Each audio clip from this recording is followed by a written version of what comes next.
In preparation for Mother's Day, which is coming right up, I am super excited to bring you a conversation with my client Shannon about her issue with always working and not getting solid sleep, which, by the way, is so essential for business owners when they're going for more. You absolutely need the energy and clarity of thought that comes from solid sleep. How both of these issues stem from an unresolved double bind with her mother. Now, this is a two-parter, so remember to check back in next week for the follow-up Coaching Uncut call where we resolve this double bind. Enjoy the episode, and thanks for listening.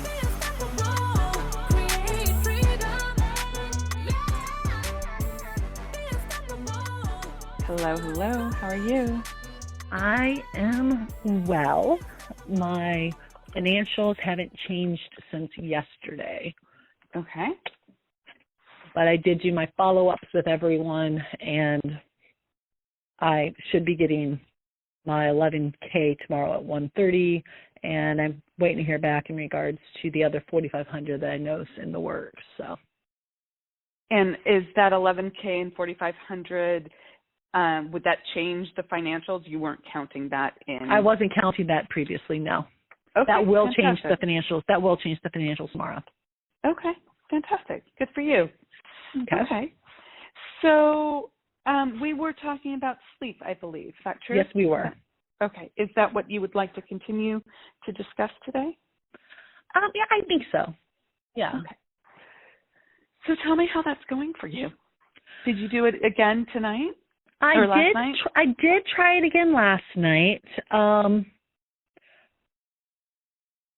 Though I woke more than the night before, I was at least able to get myself back to sleep by, call it a blessing or a curse.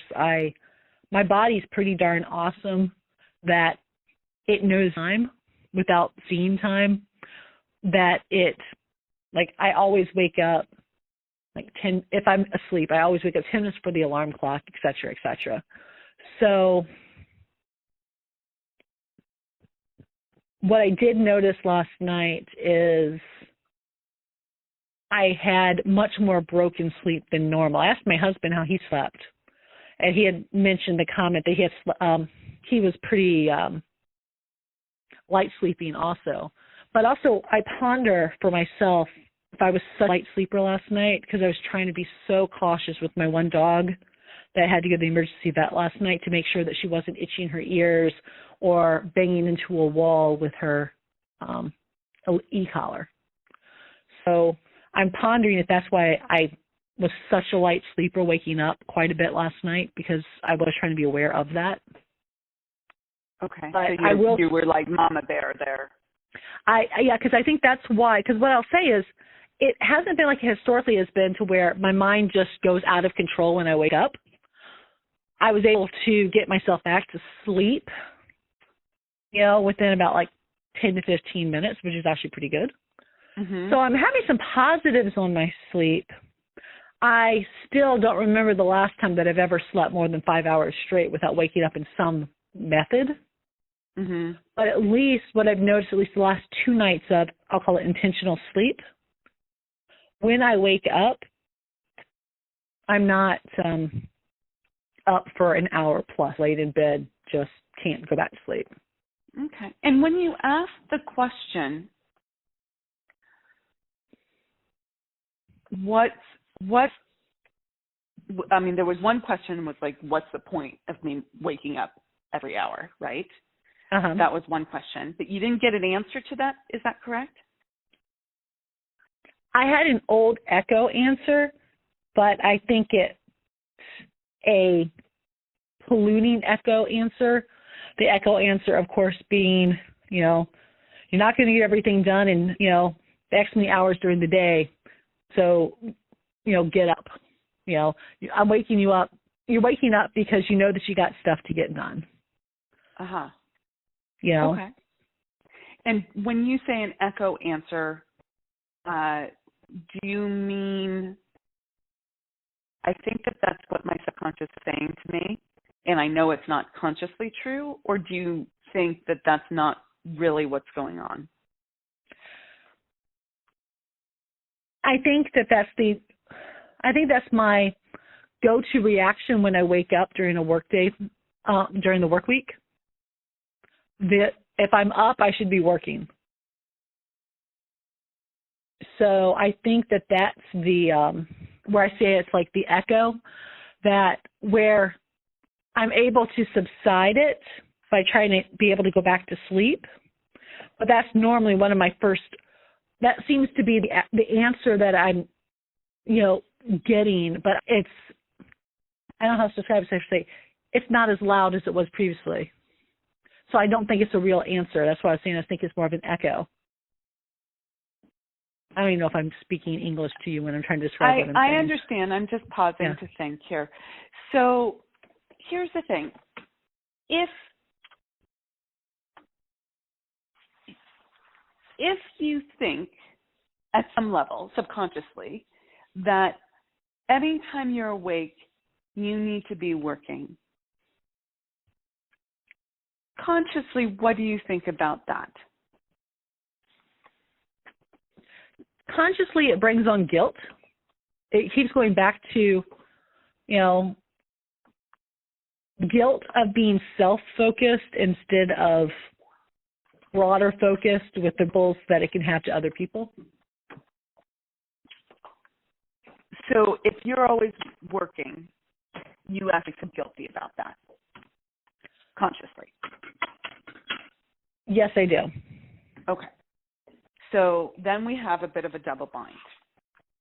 You're damned if you do, you're damned if you don't. Do you get that? Okay. I do. Subconsciously, you think, I need to be working all the time.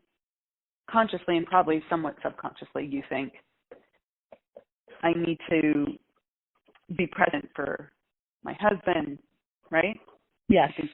That's the big one that we've talked about before. Yes. Okay. And so it's a no-win situation. True. Who wins if you don't win? Just answer whatever comes to you, even if it doesn't seem correct. Who wins if I don't win is the persons who have had previous professional relationships with that were of the position that without feeding from the teat of my corporation or company, you're never going to make it. So I'm very. Are we speaking about the people that you used to work for? Yeah, at my old firm. At your old firm, okay. At my old firm, yeah. Okay. And who did they represent to you? I mean, I know in consciously, they are the people that you used to work for. If you lose, if you don't win, they win. Ha, ha, ha. We were right. Okay? Oh, it's totally my mom. It sounds so bad, but I swear my mom's not the world's worst person in the world. But it kind of goes back to my mom because my mom keeps score at times. Yeah. And she's the first. It's easier for her to say the negative and celebrate in the negative happening because it makes her superior because she called out the negative initially. That's a big one. Do you get how big that is? I don't think I do. Can you help me walk through that? Yeah. So if your mother, whom you love, who was the provider of security when you were a child, if she wants you to lose so that she can celebrate the loss, not consciously, okay? She's not rooting against you consciously, okay? Yeah. But that's just her pattern, okay? That's how she finds success in this world. That's how she knows that she's safe, okay? Yeah. I saw that the negative might happen, and look at it was proven true. Therefore, I have certainty. I've been successful here, okay? Yes. And there's some security in that certainty. There's a lot of security in it, not just some. Now, Okay. if you love your mother, how can you be successful and at the same time be loyal to her? Help her win. Okay? Okay. So that's a no-win, what we would call a no-win situation. Okay. I see I see it now. Thank you. You're welcome. So then what do? Okay? Now you can't unsee it, which is great. Okay? And now we have to do it differently. Now we have to say to our subconscious that mom doesn't lose if I win. Because consciously, talk to me about how mom would feel if you won. Is mom still alive? I can't remember. Mom is still alive. Right now, mom's suffering from vascular dementia, so she's not really there. But when in her right mind, because that's kind of like one of the weird things about my mom. As an example, I'm the first one that went to college in my family. And what I thought was really interesting was at my college graduation, she ended up purchasing a class ring for herself under the guise of, well, I'm celebrating in this too because this is my accomplishment, along with yours. And, and so I'm going to wear this class ring with pride. You'll get it when I pass. Something like that. I thought that was really weird. And it's not that my mom was ever, trust me, in our home, scholastics was big. But so it's not always that she's celebrating in the failure, but she always has to be on the winning side. Kind of, sort of. I don't know how, and that's where I say the comments that about the negativity, about the negative result or the, whatever result you would say. Now, this is interesting what we're talking about today. I hadn't even thought of this. Yeah. So but, let's go back to the class ring for a moment. Yeah. How did that make you feel? Can you tell me a little bit more about how that made you feel that she bought this class ring for herself? I felt a little insulted, to be completely honest, because I'm sitting down, I'm like, okay, well, I get, Mom, you couldn't go to college, because of your life choices you made at that time. I believe anybody can pursue something if they consciously want it. But I thought that was just really, really, it was odd. I could only best compare it to like your mother or your mother-in-law wearing a white long dress on your wedding day. Under the guise, no, I'm here to celebrate with you, but you're taking attention. Absolutely. So she needs to win. Yeah. Okay. So this is a big double bind, Shannon.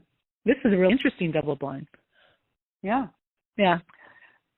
So the question that I want to leave you with tonight is, and you can ask yourself before you go to sleep if you want, or you can ask yourself consciously and journal about it, okay? Uh-huh. Either way works. Both, do both. Okay, see what comes up. Are you willing to let your mother lose so you can win? That's question number one. Question number two is, what would both of you winning look like?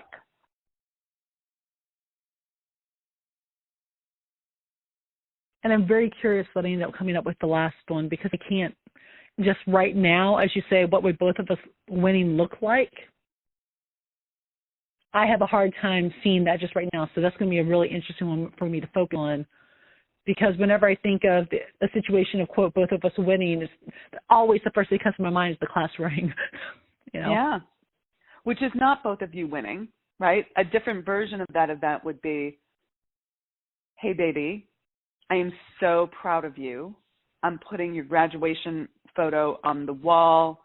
I'm telling you that I'm showing off to all my friends. I'm super proud of you. I'm supporting you in your growth, right? Yeah. Okay? Okay. That's both of you winning. Uh-huh. Okay. Cool. This will be interesting. And this totally went completely different than I was expecting today. So this is actually nice. This was interesting. Good. Thank I'm you. glad. You're welcome. Okay. Talk to you soon. Take care. Bye. Bye. Everyone's made for greatness, but not everyone executes on it. If you feel like you're hitting an invisible barrier and you're not living up to your full potential, join us at the Unstoppable Woman Income Breakthrough Summit, where I'll show you exactly how to get out of your own way, apply the universal laws to your business, and scale quickly. Learn more and grab your ticket at theunstoppablewoman.com/summit. Thank you so much for joining us for Coaching Uncut. If you loved what you learned today, please leave us a comment and let us know. We always love a thumbs up or a 5-star review, so thank you in advance for that. And if you want to take your life and your business to the next level and it's time to scale, please reach out to us and schedule a consult at theunstoppablewoman.com/next level. So that's theunstoppablewoman.com/next level. See you in the next episode. Rock it out and be unstoppable.